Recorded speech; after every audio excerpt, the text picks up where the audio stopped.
Ciao a tutti, oggi iniziamo il video vi svelo l'indovinello che vi ho fatto l'ultima volta. Nell'ultimo video ho fatto un indovinello: quanto è il valore oggigiorno di un'opera di Franz Borghese di questa qualità e di questa complessità e di queste dimensioni. In moltissimi avete partecipato e devo dire che molti di voi hanno indovinato.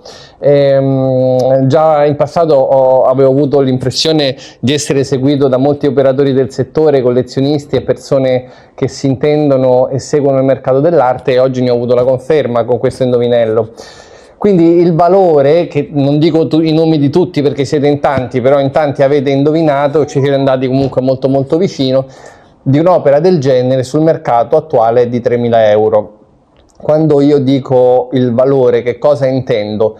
È quanto una persona oggigiorno deve pensare di sborsare, di pagare comprando sul mercato online oppure delle gallerie o da degli antiquari come me un'opera del genere. Se invece la vuole vendere a un operatore, ovviamente dovrà pensare a un 30, un 40, un 25% in meno. Quindi questo è un dipinto il cui valore oggigiorno è di 3.000 euro e credetemi, è così. Io ne compro, ne tratto tanti, tra cui questo è attualmente in vendita a 3.000 euro, e quindi questo è, diciamo, il suo valore.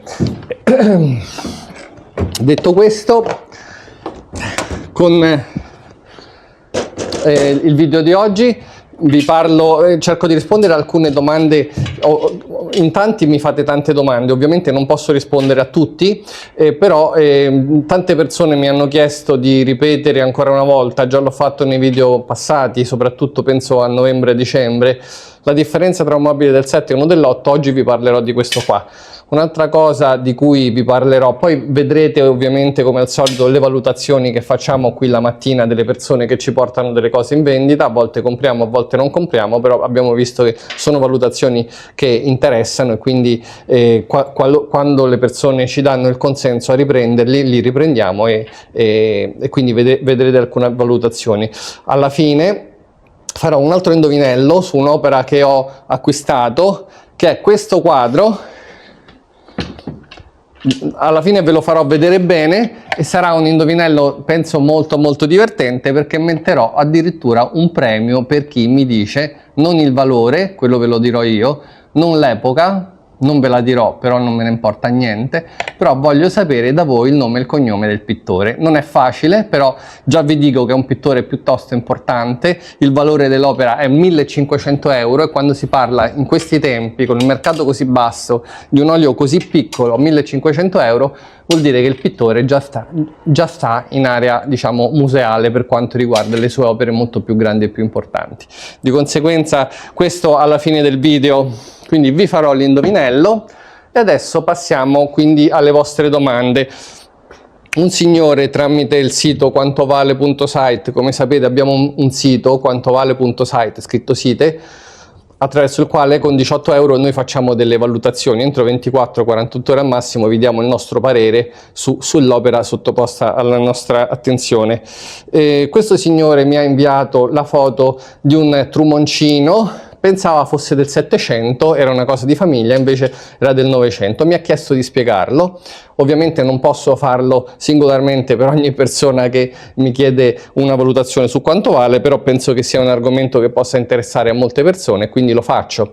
Allora, per quanto riguarda soprattutto i mobili veneti, ci sono state c'è stato un periodo nel quale sono stati riprodotti tantissimi mobili veneti in stile rococò, quindi del 700, negli anni 60, nel 1960, nel 1970, poi verso la fine, verso gli anni 80 hanno smesso. Sono stati prodotti soprattutto a Bovolone e in quella zona lì, e sono stati prodotti molto bene. Vi faccio vedere, molti di questi mobili sono stati prodotti così bene che le famiglie che le hanno in casa pensano siano stati fatti nel 700. In realtà sono stati fatti molto bene, con legno, talvolta anche con ferramenta invecchiate. Sono stati fatti nella seconda metà del Novecento.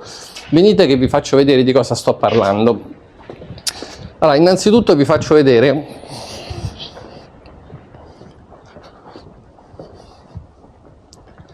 un mobile realmente fatto nel Settecento in Veneto.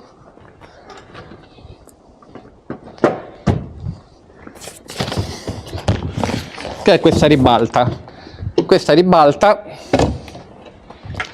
è Luigi XVI, fatta credo a Verona nel 1780 circa. Come si fa a vedere la differenza tra un mobile quindi autentico del Settecento veneto e uno in stile? Allora, innanzitutto dal punto di vista dell'ebanisteria, della forma, delle dimensioni, quelli del Settecento rispettano un rigore, cioè ci sono quasi sempre troviamo le stesse tipologie, che sono tante, per il mobile veneto sono tantissime, però sono sempre quelle.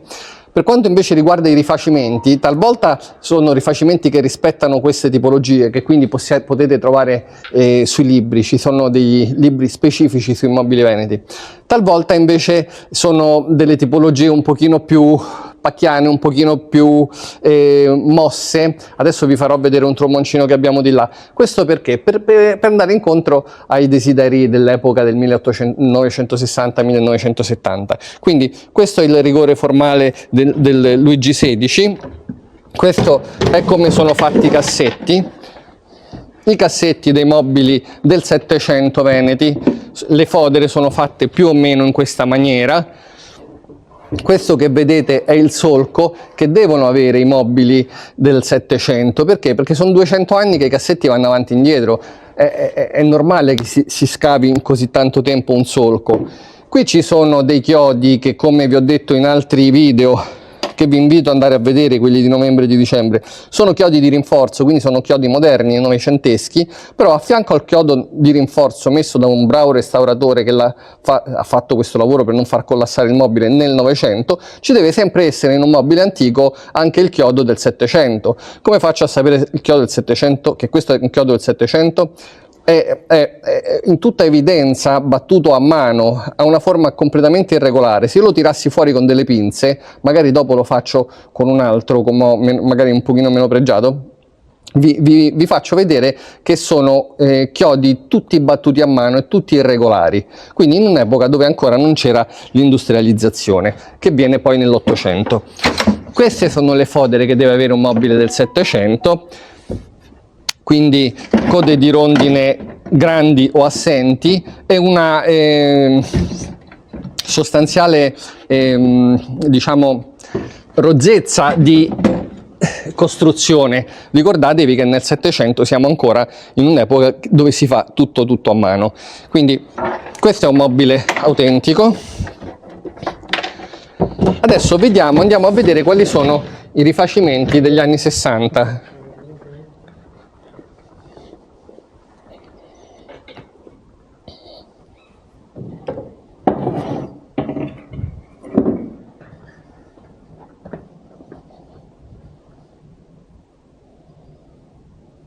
Prendi magari pure queste fodere qua.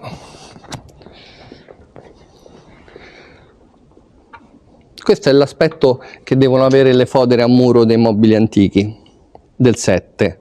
Vedete questo strato così spesso? Questa si chiama placcatura. È diversa dall'impiallacciatura che troviamo sui mobili dell'Ottocento e del Novecento, è molto più spessa, a volte anche 2, 3 o 4 mm, mentre l'impiallacciatura, che è un filo fino che troviamo sui mobili dell'Ottocento e del Novecento, è tagliata a macchina ed è molto più fina. Quindi quando si parla di rozzezza si parla di questo, vedete? Questa è una fodera più giù, questa più su, cioè non è precisa.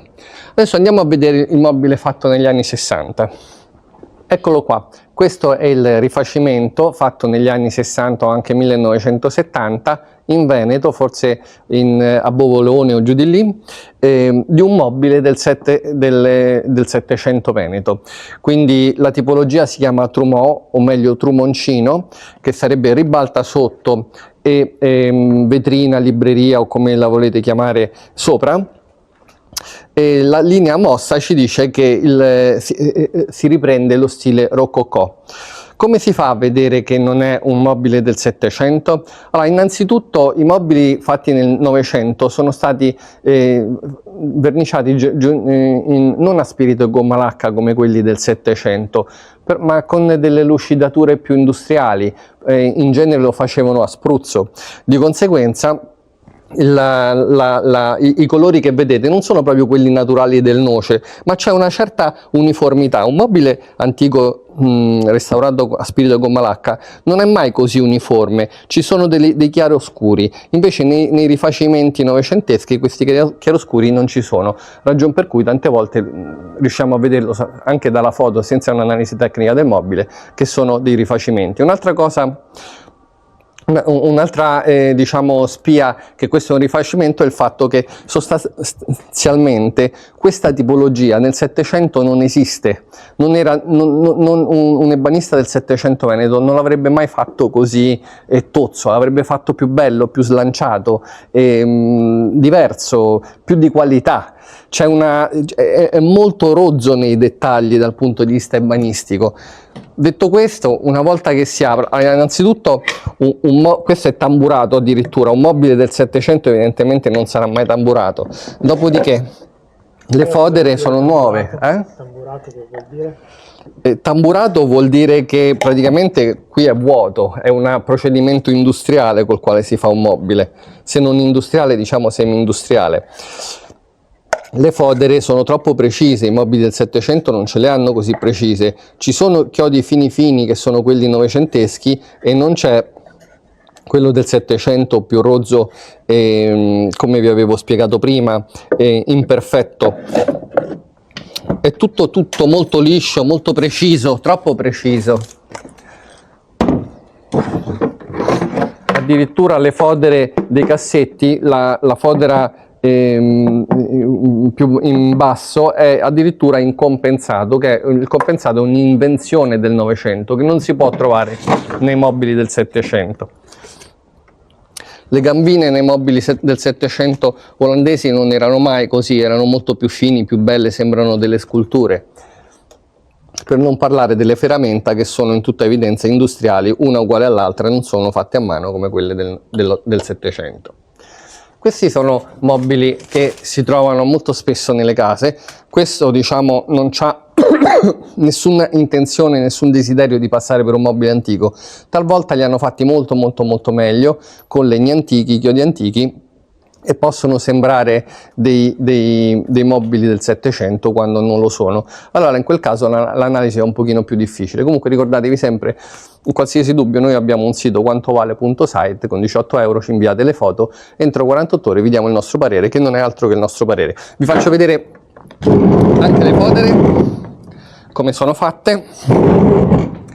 Anche qui non so se vi ricordate quelle della ribalta che vi abbiamo poc'anzi fatto vedere. Qui non c'è quella imperfezione che c'era sulla ribalta. Questo è in tutta evidenza un mobile fatto nel Novecento in un'industria, comunque in maniera tutt'altro che artigianale. La differenza di valore qual è? Beh, enorme. Un mobile del Settecento, un trumoncino rococò del Settecento veneto, così oggi come oggi si può tranquillamente dire che possa valere intorno ai 16-18 mila euro. Non vi dico quanto valevano 20-30 anni fa perché è meglio che non ve lo dica, ma molto di più. Un rifacimento degli anni 60, questo noi lo vendiamo per esempio a 700 euro, quindi parliamo di una differenza di valore enorme, ragion per cui quando si acquistano delle cose o si ereditano o si periziano, bisogna stare sempre molto attenti e cercare di capire in che epoca sono state fatte. Ora vi faccio vedere un altro esempio, sempre per soddisfare le richieste di tutte le persone che mi hanno chiesto come faccio a vedere la differenza tra un mobile del Settecento e uno dell'Ottocento. Prendiamo in esame un comò napoletano dell'UG16, è un comò fatto forse in centro Italia, in stile l'UG16, però fatto 150 anni dopo. Andiamo, Marco, seguimi.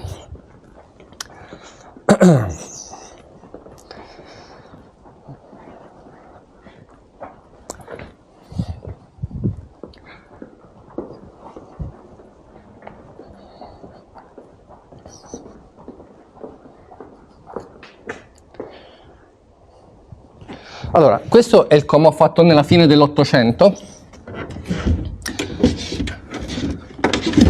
Allora, lo stile è Luigi XVI, quindi linee molto dritte, ricercata semplicità, e siamo probabilmente in centro Italia. Come vedete le fodere sono tutte in legno, però non sono fodere che ci danno l'impressione di essere molto antiche, sono piuttosto fresche. I chiodi sono senz'altro chiodi piuttosto recenti, tutti uguali, fatti abbastanza industrialmente, così anche come le code di rondine sono abbastanza precise. Il mobile ci dice che è stato tagliato con strumenti piuttosto all'avanguardia, quindi ragion per cui qualsiasi antiquario lo daterebbe seconda metà dell'Ottocento. Quanto vale un commode del genere di fine 800 oggi sul mercato? Questo l'abbiamo venduto a 350 euro, quindi diciamo oggigiorno questo tipo di mobili vale veramente poco, venduto noi a 350 euro, ed è, considerate, praticamente restaurato, non c'è nulla da fare. Questo invece è il suo cugino più antico, quindi siamo sempre nel periodo Luigi XVI, rigidezza, ricerca della semplicità. Cosa ci dice che siamo 150 anni prima di quello lì? Vediamo com'è fatto. Queste sono le scarpine in bronzo, queste sono le fodere di un mobile del 700. Sono tagliate a mano, sono quindi molto più rozze di quelle che avete visto. Le codi di rondine sono anch'esse più imperfette, qui non so se si vede ma c'è uno scalino. I chiodi, ci sono i chiodi di rinforzo, andiamo lì che c'è più luce così vi faccio vedere bene.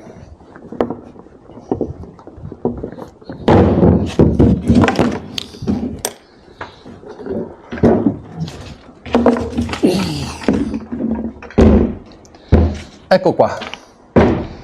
Allora, riprendi bene i chiodi, occhio se cerca di mettere a fuoco per quanto sia difficile. Ah, dammi quelle pinzette, va.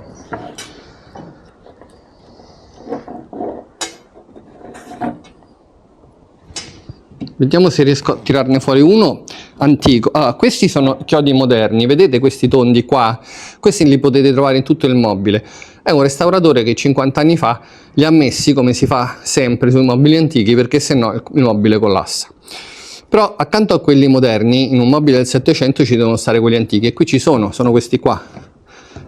Adesso cerco di tirarne fuori uno per farvi vedere come sono fatti. No? Sì, sì. Allora, tiriamo fuori questo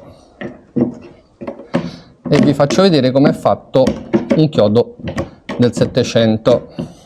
Eccolo qua. Allora, il chiodo del 700 è battuto a mano ed è veramente irregolare. È ossidato in tutto o in parte, e questi sono i chiodi che dovete trovare sui vostri mobili antichi del 700. Se non c'è questo chiodo non va bene, c'è qualcosa che non va. Anche è vero che ci sono dei casi in cui questi chiodi sono stati sostituiti tutti quanti da un bravo relè di rinforzo, magari in un momento, in un periodo dove non c'era tutta questa cultura dell'antiquariato. Però in questo caso dovete trovare le cicatrici, cioè se questo viene levato ci sarà un buco, questa è la cicatrice, questa va sempre trovata. Se non c'è neanche questa, insomma è qualcosa di molto strano e bisogna approfondire, perché non ci sono né chiodi né cicatrici. Quindi questo è un comò originale del periodo Luigi XVI, probabilmente fatto a Napoli o in quell'area, e il suo valore attuale è di 1500 euro, quindi molto di più di quello di fine 800, per quanto siano simili stilisticamente. Quindi anche in un periodo così di totale diciamo disinteresse per il mobilio antico, il mobile del 700 come valore un pochino ha tenuto, quello dell'800 ha proprio collassato, soprattutto quando non c'è nessun tipo di qualità ebanistica particolare, ma diciamo è un mobile che esegue solo la sua funzione di contenitore. Quindi con questo è tutto, l'introduzione al video l'abbiamo fatta, adesso ci saranno delle valutazioni e poi quelle che siamo riusciti, di cui siamo riusciti a ottenere il permesso dalle persone di riprenderli, e poi facciamo l'indovinello del quadro con il premio, e vi dirò che premio darò al primo che dice il nome e il cognome del pittore. Ciao, a dopo!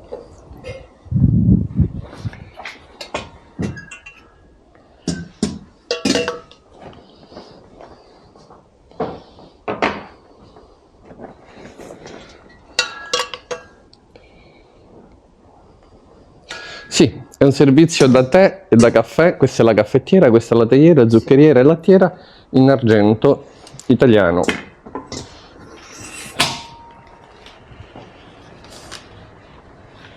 E questo è anche d'argento, però non è il suo.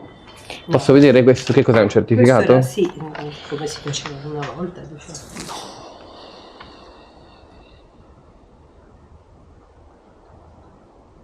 Non è compreso in questa indicazione questo, giusto? No, 4 pezzi, infatti. Sì, sì, sì, ok. Vediamo un attimo.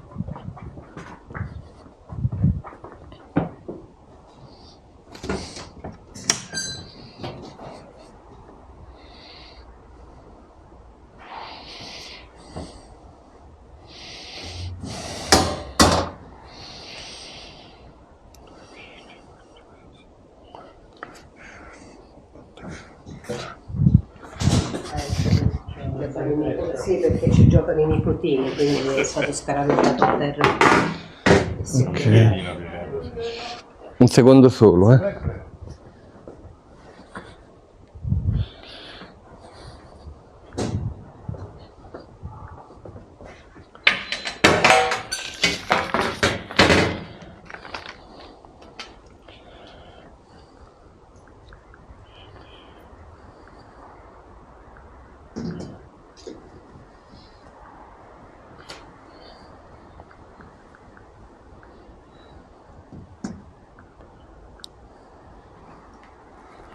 Praticamente solo di materiale ci sono 2200 euro, solo d'argento. Di quello o E di anche questo. insieme? Sì, quindi diciamo il valore del materiale supera ampiamente il valore antiquariale. Sì.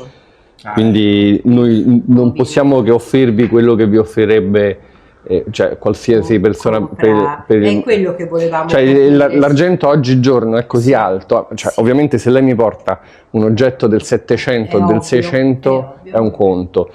Questi qua noi li vendiamo comunque come decorazione, non è che lo fondiamo perché non siamo una fonderia. No, certo. Però non sono cose che possiamo pagare più di quello Ma io che è immagino- la follia del mercato attuale. No, dopo ho pensato, ma magari, certo non è antichissimo, quindi probabilmente no, però, che poi a me che mi importa, comunque me ne disfo, però che possa restare l'oggetto invece che andare in fusione, Sì. da un lato No, mi sembra meno da parte dei proprietari, irrispettoso esatto, nei confronti dei diciamo nonni, se ecco. utilizzato, Diciamo, se lo gode qualcuno. Però è chiaro che se uno lo vende perché ha necessità, I miei quindi vecchi avevano una... vabbè, la ringraziamo. Prego, si Facciamo figuri. un giretto Prego. a guardare.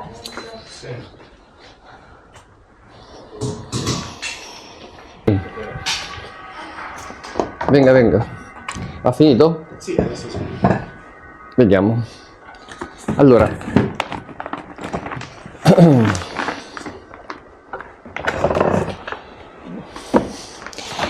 Queste cose sono di sua proprietà? Sì, E posso chiederle dove le ha ereditate, le ha comprate? padre. Suo papà? Sì, sì. Quello di mia zia, o mia nonna, è austriaca. Quindi sono cose da Sì, vendere. praticamente sì. Le sto trasferendo. E... Ok. E ha già un'idea di quanto vuole realizzare? No, assolutamente no. Ha già avuto delle offerte, mi sembra che mi diceva? Sì, per questo Sì? e questo. Posso chiederle quanto le hanno offerto? 1000. 1000, quindi diciamo 700 e 300. Diciamo sì, sì. Quindi immagino che io debba superare l'offerta.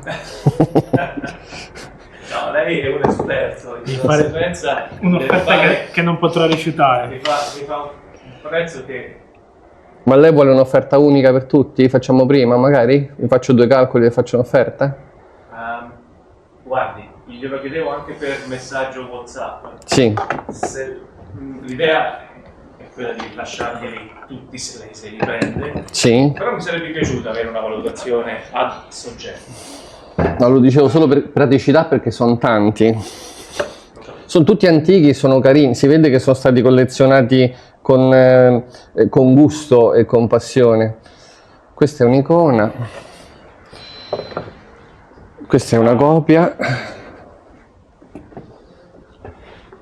questa dovrebbe essere Giuditta, Credo proprio di sì. però manca Oloferne e soprattutto la testa di Oloferne. Giuditta uccide Oloferne. Potrebbe anche essere, no, penso che sia, sembra Giuditta, almeno quella del Caravaggia. Padre mi diceva che era Giuditta. Giuditta. E quindi diciamo che sarebbe un frammento, perché praticamente Giuditta è una nobildonna ebrea che uccide Oloferne, ma c'è sempre la scena dell'uccisione, che è quella che piace agli amanti del genere. Va bene, questa qui è una maternità. Anche qui siamo tra la fine del 6 e i primi del 7. Questo sono curioso, perché mi incute una tristezza inaudita questo quadro. Lo conosco da quando sono nato, quindi come minimo ho 56 anni, ma vorrei capire che cos'è. E questo non sa da dove l'ha comprato suo papà, eh? Guardi, memoria da bambino. Io mi ricordo che questo quadro è arrivato con un tavolo fratino. Ok. Sarà un santo qualcosa. Allora, Di questo da non questi le so dire, conventi. non le so dire. allora, la mia impressione è che la tavola sia molto più antica del dipinto. Ci può stare, ci può stare. Cioè, hanno preso una tavola molto vecchia e ci hanno ridipinto sopra questa scena.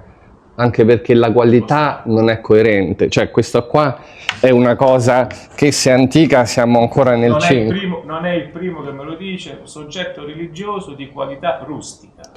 Sì, e diciamo fuori epoca, non è la qualità che deve avere, non è l'epoca che deve avere. Questo è stato il giudizio di un tuo collega. Di un mio collega, che non lo vuole comprare, immagino. No, perché diciamo noi compriamo anche la decorazione, quindi lo compriamo, però... Questo è un quadro che appunto io ne ho altri che mi sto portando, io mi sto trasferendo nella nuova residenza. E questo mi ha sempre messo una tristezza da quando ero bambino. Quello invece è un quadro che mi piace molto, però non riesco a trovargli collocazione. Guardi, è senz'altro molto bello, però fa parte di quell'arte sacra di livello medio-basso. Noi quando parliamo medio, cioè anche perché lo sa anche lei, insomma, se gli hanno offerto delle centinaia di euro un quadro che ha 300-400 anni. Questo non gli hanno fatto l'offerta perché è un frammento? No, questo sinceramente non l'ho neanche... Non l'ha proposto. Non ho proposto né quello né quell'icona. Okay.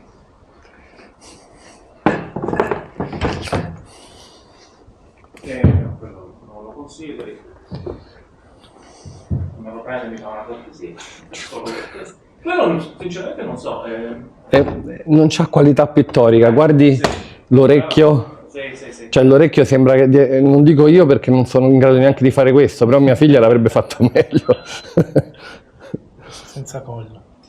E la Madonna col bimbo invece di cosa mi dici? Della Madonna? Questa Sì, quella. è carina, è una cosa dell'800, anche qui insomma è più da mettere come capoletto che diciamo appannaggio di un collezionismo dotto ed esperto, insomma. Però è carina, mi piace il colore dell'incarnato della Madonna, è particolarmente bello.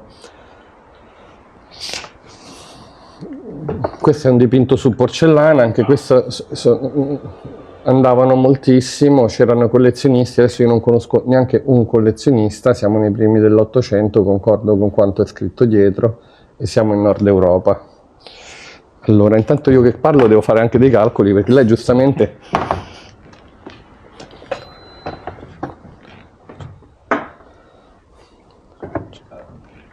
Allora, guardi, e partendo da 1100 che le devo offrire per forza per superare l'offerta iniziale, che comunque era un'offerta ottima, secondo me chi gliel'ha fatta ha esagerato, e io arrivo con tutto il resto a 2,2.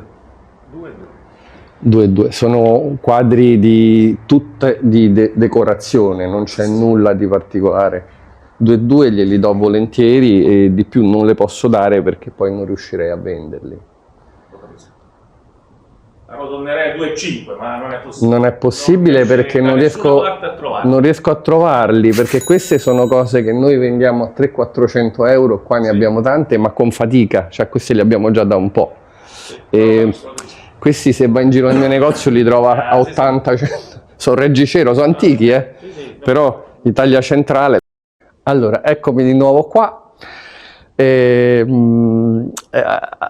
Siamo arrivati al momento conclusivo del video.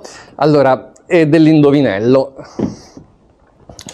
Questo è il quadro in questione. Non vi dico tanto di più di quello che vi ho già detto, voi vi fate una vostra idea, magari vi dico le misure su per giù, siamo inferiori ai 40, forse sono 40 o anche di meno. Il valore del dipinto, ve l'ho già detto, è 1500 euro, quindi un valore piuttosto alto, quindi il pittore è senza conosciuto. Non vi dico nient'altro, anche perché so che molti di voi sono molto bravi e lo indovineranno, se non subito, magari quasi subito.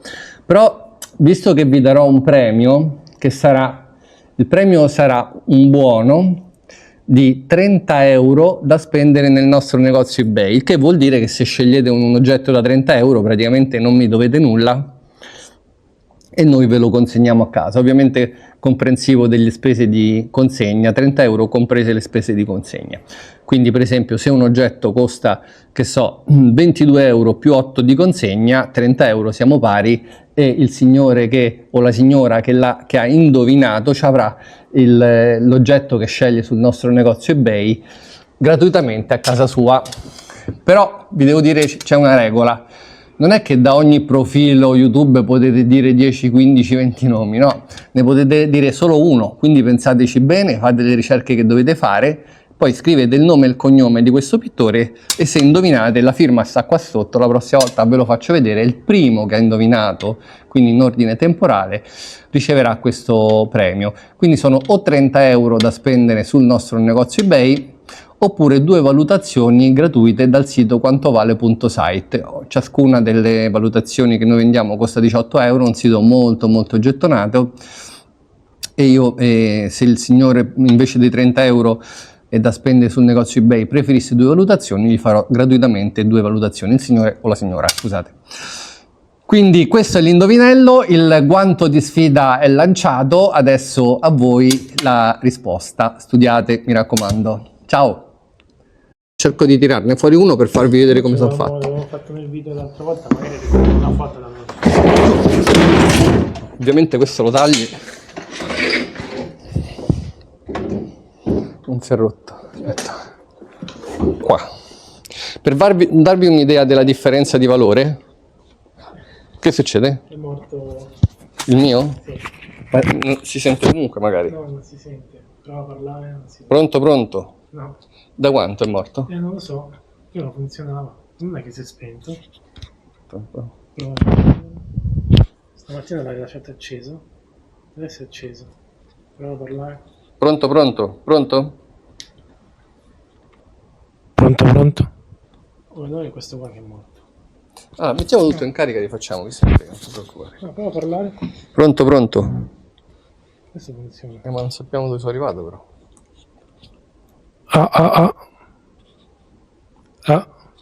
Perché non si vede più? Ciao, eccoci all'indovinello della settimana. È un divano in